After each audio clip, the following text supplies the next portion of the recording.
Hey everyone, welcome back to my channel with Debasmita. আজকে আমরা যেটা নিয়ে আলোচনা করব সেটা হচ্ছে ফর্মুলা মিল্ক। ইয়েস, ফর্মুলা মিল্কের কিন্তু বিভিন্ন ধরনের রুলস অ্যান্ড রেগুলেশনস থাকে, সেই নিয়ে অনেকেরই মধ্যে অনেক রকম ডাউটস থাকে। তো চলো দেখা যাক আজকে যদি সেই ডাউটস ক্লিয়ার করা যায়। যদি এই ভিডিওটা তোমাদের ভালো লেগে থাকে দেন প্লিজ সাবস্ক্রাইব করো।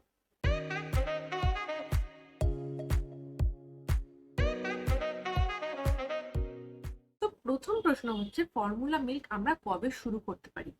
ইউজুয়ালি হসপিটালে যখন মা বেবি থাকে তখন অনেক সময় হসপিটাল থেকে একটা ফর্মুলা মিল্ক, ওদের যে নার্সারি সেখান থেকে শুরু করে দেয় এবং তারা বলে দেয় যে কোন ব্র্যান্ডের ফর্মুলা মিল্ক তারা শুরু করছে। এরপর যদি মায়ের দুধ সাফিসিয়েন্ট না হয়, বেবি সাফ করতে না পারে, তাহলে কিন্তু অনেক সময় টপ আপ হিসেবে, মানে ব্রেস্ট ফিডিং এর পরে যদি দেখা যায় বেবির পেট ভরছে না, সেক্ষেত্রে কিছুটা ফর্মুলা মিল্ক দেওয়া হয়।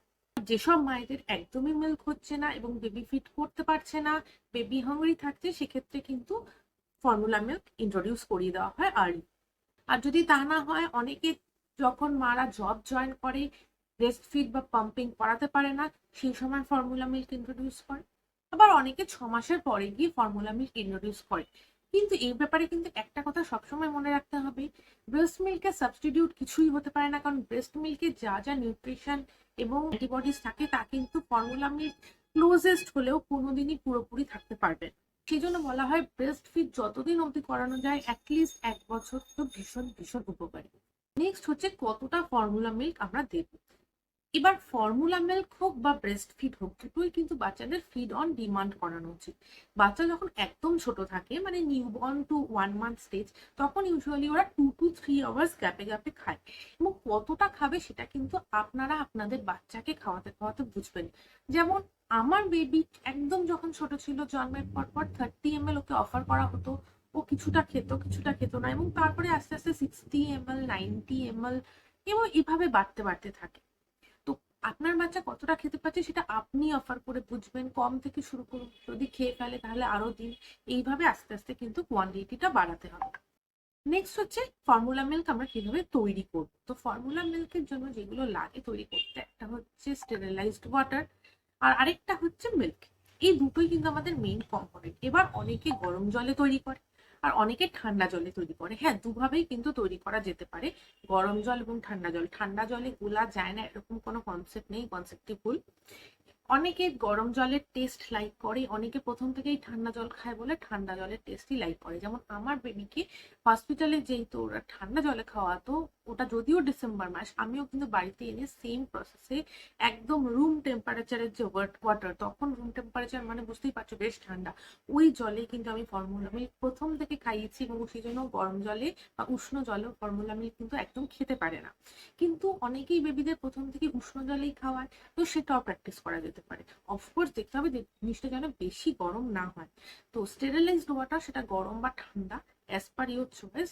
আর ফর্মুলা মিল্ক আর বানানোর সময় ইউজুয়ালি আমাদের যে বটলগুলো হয়, বটল না হোক মেজারিং কিছু গ্লাস হয়, তার মধ্যে 30 ml 60 ml এরকম মাপ দেওয়া থাকে।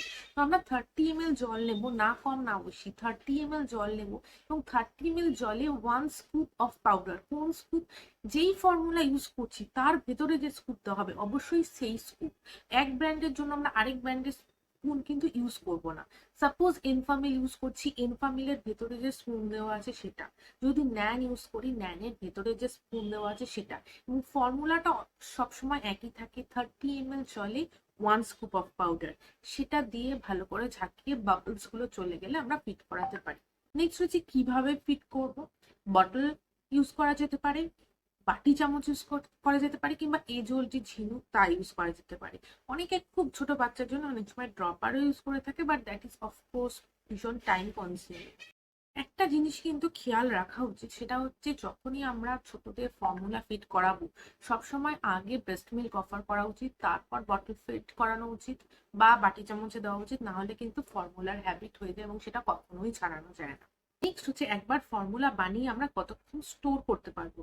ফর্মুলা মিল্কটা বানানোর পর আমরা কখন বানাবো? যখন বাচ্চা খেতে চাইছে তখনই বানাবো, আগে থেকে বানিয়ে রাখবো না। ফিডিং কিউজ গুলো দেখে আমরা বুঝতে পারি যে এবার খিদে পাচ্ছে, খেতে চাইছে, তখন বানাবো। একবার বানানো হয়ে গেলে যতক্ষণ না ও মুখে দিচ্ছে, মুখে দিচ্ছে মানে ঠোঁট বা জিভের সাথে যতক্ষণ না টাচ হচ্ছে, যদি টাচ না হয় তাহলে আমরা ম্যাক্সিমাম ওটা 2 আওয়ার্স রেখে দিতে পারবো। যদি একবার টাচ হয়ে যায়, টাচ হওয়ার পর থেকে কিন্তু 1 আওয়ার অব্দি ম্যাক্সিমাম রেখে দিতে পারবো। 1 আওয়ার হয়ে গেলে যদি বেবি নাও খায়, বাকিটা কিন্তু একদম ডিসকার্ড করে দিতে হবে, ফেলে দিতে হবে। ওটা স্টোর করে রাখার কোনো উপায় নেই। নেক্সট হচ্ছে ফ্রিজে কতক্ষণ স্টোর করতে পারবো। আমরা যদি ফর্মুলাটা বানিয়ে ইমিডিয়েটলি ফ্রিজে, মানে নর্মাল ফ্রিজ, ডিপ ফ্রিজে না, নর্মাল ফ্রিজে ঢুকিয়ে রাখি, তাহলে কিন্তু সেটা 24 আওয়ার্স অব্দি ইউজেবল থাকে। ফর্মুলায় আমরা কি এক্সট্রা কিছু অ্যাড করতে পারি? নো। ফর্মুলা মিল্ক কিন্তু আমরা কখনো জল দিয়ে এক্সট্রা পাতলা করব না, আবার এক্সট্রা ঘনও করবো না। যা রেশিও লেখা থাকবে তাতেই দেবো। অনেকে ফর্মুলা মিল্কে রাইস সিরিয়াল মেশান, কারণ বেবির রিফ্লাক্স ইস্যু হয় সেটার জন্য। সেটা কিন্তু একদমই উচিত না। এবং up to 180 days baby breast milk বা ফর্মুলা মিল্ক ছাড়া মুখে অন্য কিছু দেওয়া উচিত না। কতদিন অবধি এই ফর্মুলা মিল্ক বেবিরা খেতে পারে? ইউজুয়ালি ফর্মুলা মিল্ক গুলোর গায়ে লেখা থাকে যে এটা কতদিনের জন্য, যেমন স্টেজ 1, স্টেজ 2, স্টেজ 3 এরকম হয়।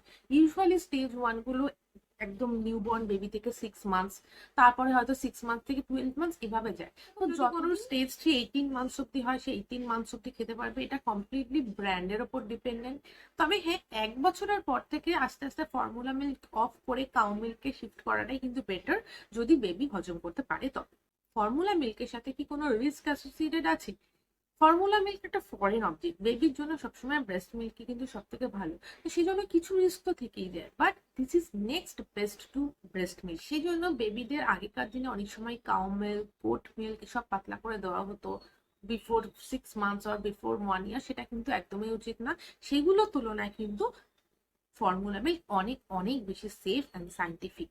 এতে কিন্তু বেবির পুষ্টির জন্য যা যা উপাদান দরকার মোটামুটি সবগুলোই দেওয়া থাকে। একটা অসুবিধা হলো ফর্মুলা মিল্ক কিন্তু ভীষণ এক্সপেন্সিভ।